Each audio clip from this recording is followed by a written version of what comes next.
Hey guys, welcome back to the channel. My name is Kieran, I am a junior doctor and a comedian.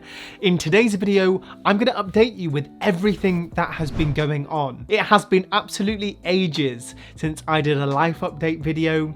Actually, I think before we got married, and that's one of the things I'm going to talk about. But I've got tons of stuff that I can't wait to update you guys on. Number one is we obviously got married.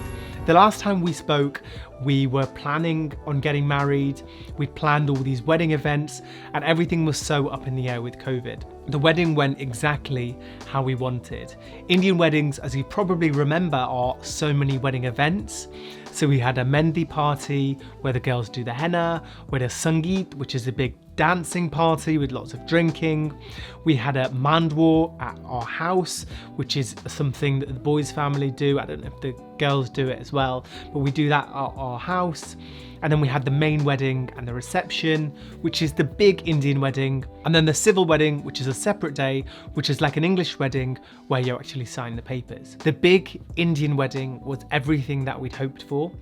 We had to make a decision like 2 days before whether it was going to be outside or inside. And we always wanted an outdoor wedding.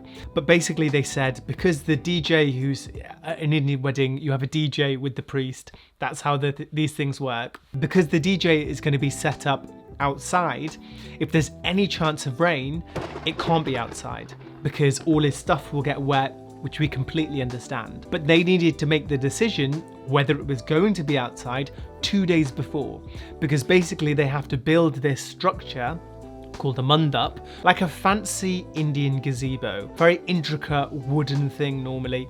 Ours was very floral, but the mandap they had to build and took a couple of days. So because of that, they needed to decide those few days before where it's going to be, because once it's built, they can't move it physically, it's too heavy. So luckily, the weather worked out for us and we got to have it outside, which was perfect. It was a bit overcast and threatened to rain, but the weather was really good in the end. Big Indian wedding in the daytime, bit of a break, and then the English style reception in the evening where I did a speech.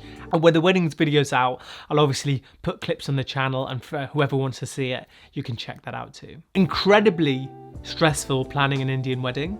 Mainly my wife Sam was doing most of the wedding planning. I can't even imagine how much work goes into it. If you've ever attended an Indian wedding, you see that effort. So now when we go to weddings, it's so nice to look around at this and that and appreciate it a lot more. As a married couple, we are now in our new flat, and I did a couple of tours about the flat. One vlog when we first moved in and collected the keys, so you guys saw the flat for the first time with me when it was our flat. Two, I did sort of an empty flat tour at some point, and then I said I was going to do one when it's furnished. It's still not fully furnished yet. We've got pretty much everything. This is the only space behind me that I'm trying to sort out.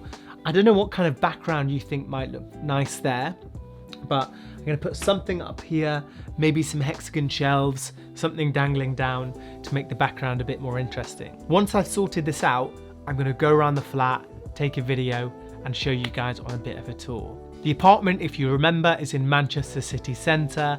One of the nicest things is just being able to walk into town. I think when we're at this age and we're still young, although we're married, there's so many things that we want to do, and just having the ability to walk into town, to go to loads of restaurants, bars, clubs, pubs, meet friends, to go to the gym, all of that sort of thing being on your doorstep just makes a huge difference. I had some friends come up from London not long ago who also said that the same apartment in London would be double the price and would be unaffordable. So that's the other thing that is so nice about being in Manchester. A quick one about my new niece.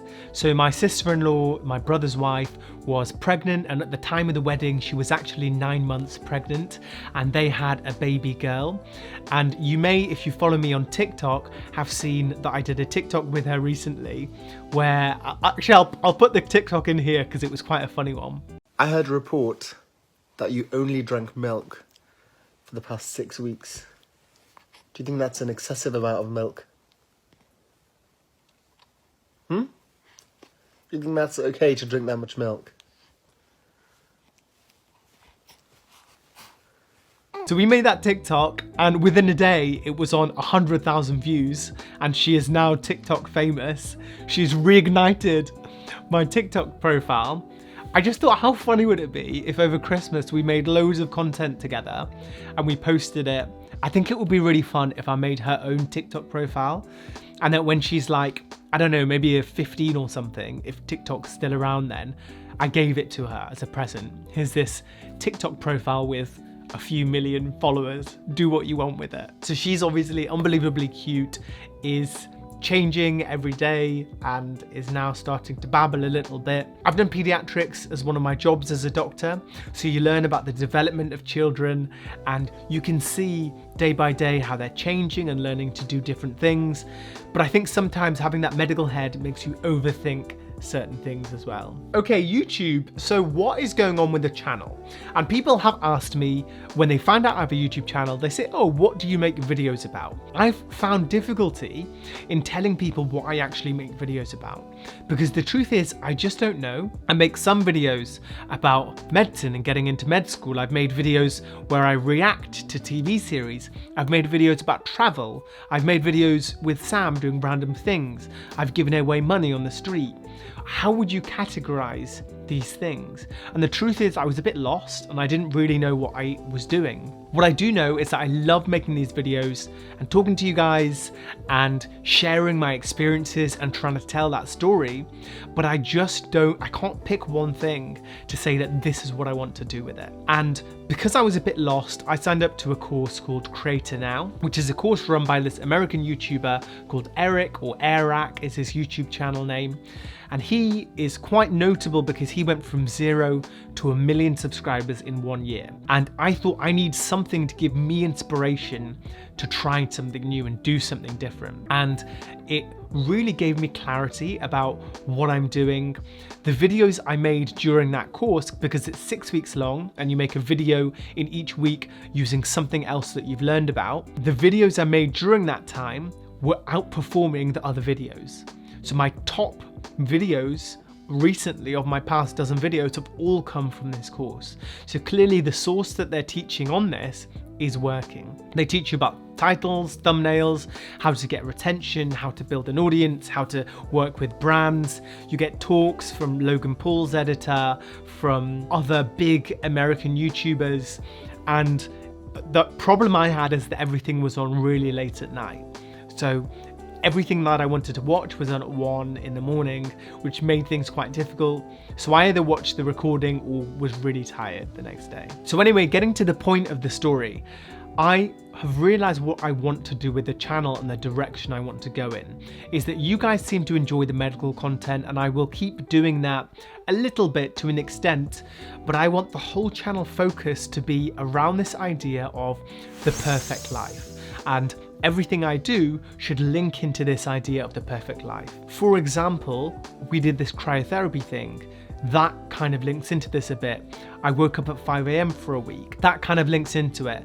Later on today, I'm going for something called a gong bath, and that video may already be out. And the idea is that I'm trying new things to see if it contributes to making your life better. So whether it's an experience, whether it's tech, whether it's travel, if it fits into, does this make your life better? That's kind of the rating system I want to be in, and that's the kind of content that I've decided that I'm going to be making. Let me know what you think about the idea. It doesn't have to be those words exactly, but that's the kind of concept that I'm going for, and something that I'm going to kind of work and build on in the future. Next up, we have my comedy. For those of you that have followed the channel and know what I do, you'll know that as well as being a doctor and a YouTuber, I talk about being a comedian. Now, I say that because I used to do tons of shows. There was a period of time a few years ago where I was gigging 3 or 4 times a week, every week, traveling around the country, breaking into some of the big clubs, touring with some big Asian producers, and having a great time with it. When the pandemic hit, I didn't do a single show until recently, and the experience of getting back on stage from not doing a show for ages, I found actually quite difficult. It was kind of like the first shows all over again, going back to the beginning, getting those nerves.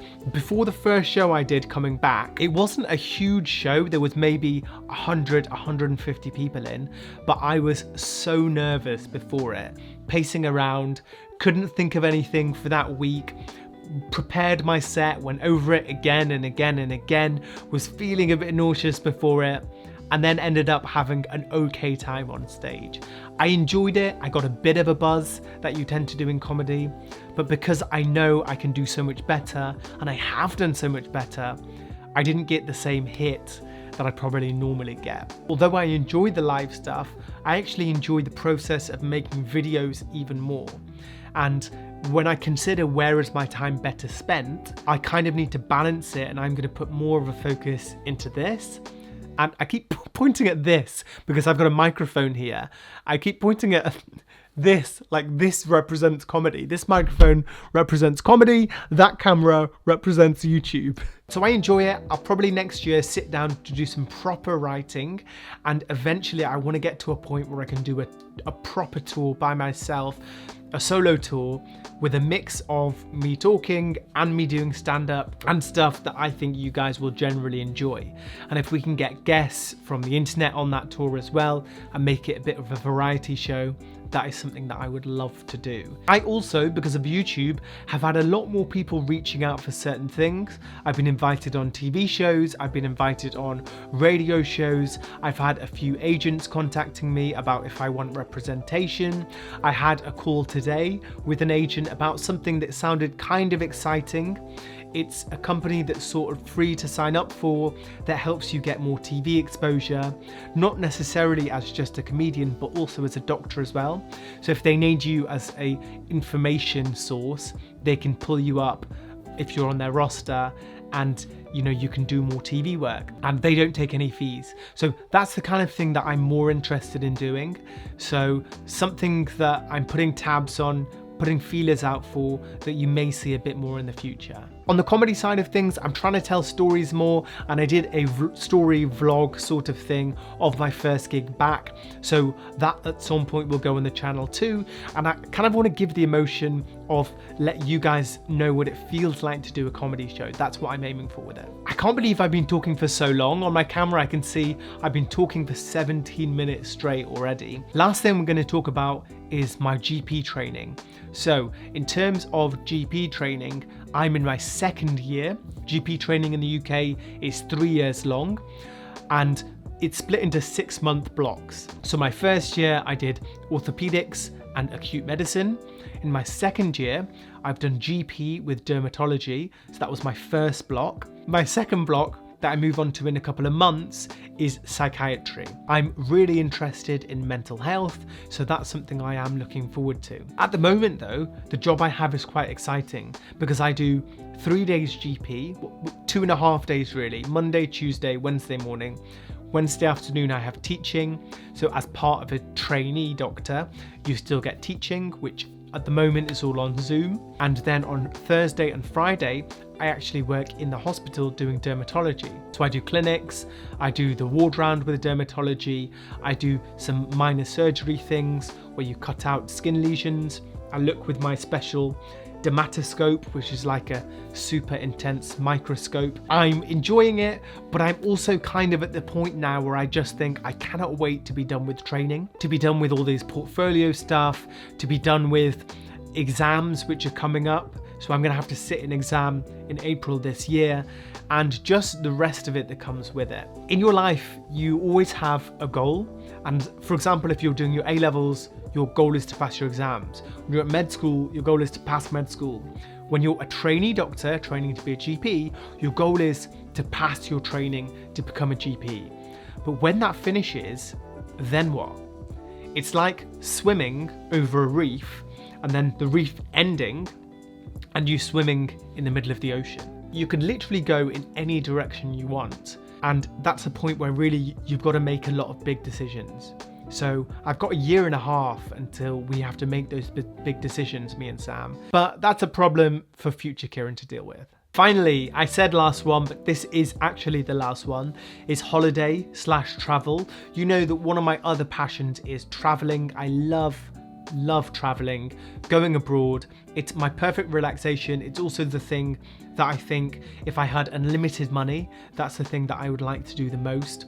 With Sam, of course. I kind of tried to incorporate it into YouTube a little bit, which went quite well, but I have so many travel vlogs piled up that I have had no time to edit that I'm kind of toying with the idea of making a separate channel for just traveling videos, or if it's going to dilute my main channel, or what do we want to do with it. Because essentially when I finish my GP training, I want to be at a point where we can go away traveling again, because I feel like we got robbed of the traveling because of COVID, and we've got this urge to go again. So if we do go, what kind of content can I make? Realistically, it's going to be travel content. So should that go on the main channel? Should it not? And is it something that can sustain us while we're traveling? I don't know. Things to consider for the future. That is it with this rambly video. If you have watched this far, then props to you. Congratulations, you've won. And, you know, let's be friends. Realistically, if you've watched this far, you should be subscribed. If you watched this far and you're not subscribed, then what are you doing with your life? That's pretty much it. If you have any questions specifically about anything I have talked about, drop me a comment and I will reply to every comment pretty much. If you have any specific or personal questions you want to ask me about, Instagram is the one, at kiran.majaria, or email contact@kiranmajaria.com. Take care guys, and I'll see you in the next video.